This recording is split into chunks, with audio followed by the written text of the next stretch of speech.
अस्सलाम वालेकुम।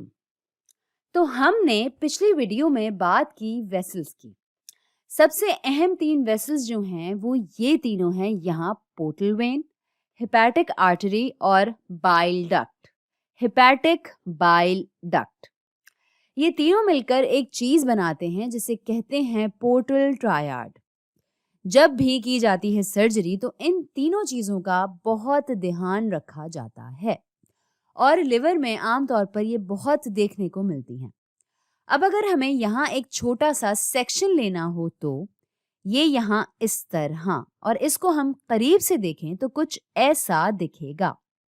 हम देख सकते हैं कि लिवर खुद एक बड़ा सा फैटी ऑर्गन है जिसे हमने यहाँ छोटे छोटे यूनिट्स में देखना है। इन्हें कहते हैं हेपेटिक लोब्यूल्स।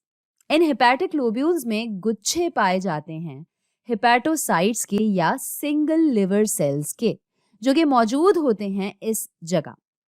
इन हेपेटोसाइट्स के गिर्द, इनके आसपास हमें मिलेगी ये पोर्टल ट्रायड, जो कि शामिल करती है एक शाख जो कि हिस्सा है पोर्टल वेन का, एक शाख जो कि हिस्सा है हेपेटिक आर्टरी का, और फिर एक शाख जो साथ आएगी और बनाएगी हेपेटिक डक्ट। तो इन तीनों ने बनाया पोर्टल ट्रायड।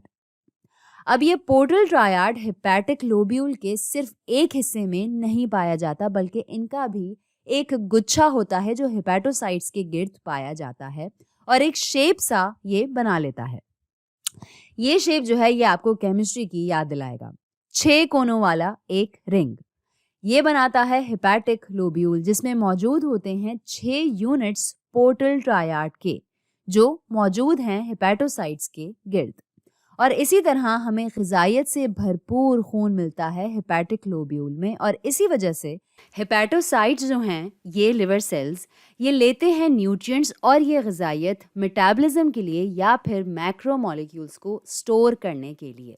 और जाहिर है कि हेपेटोसाइट्स जो हैं वो भी जिस्म में मौजूद दीगर सेल्स की तरह मांगते हैं ऑक्सीजन, इसीलिए ये आएगी अंदर प्रॉपर हेपेटिक आर्टरी से। तो हेपेटोसाइट्स जो हैं इन्हें मिलेगी ऑक्सीजन, इन्हें मिलेगी ग़िज़ाइयत इन शाखों से जो आ रही हैं पोर्टल वेन से। इन्हें कहते हैं साइनोसॉइड्स। ये मैं यहाँ लिख लेती हूँ।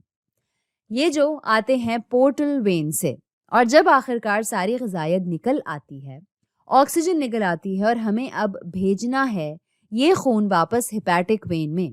जितना भी खून है सारा का सारा वो होगा जमा यहाँ बीच में। इसका नाम है सेंट्रल वेन। ये होती है बीच में हेपेटिक लोब्यूल के। ये लेगी बगैर न्यूट्रिएंट और ऑक्सीजन वाला खून और फिर हेपेटिक वेन के जरिए ये जाएगा दिल तक, ताकि ऑक्सीजनेशन हो लंग्स से और फिर गुजरे इंटेस्टीन से, ताकि वापस मिले ग़िज़ाइयत एब्जॉर्प्शन के मरहले से जिसकी हमने बात की थी।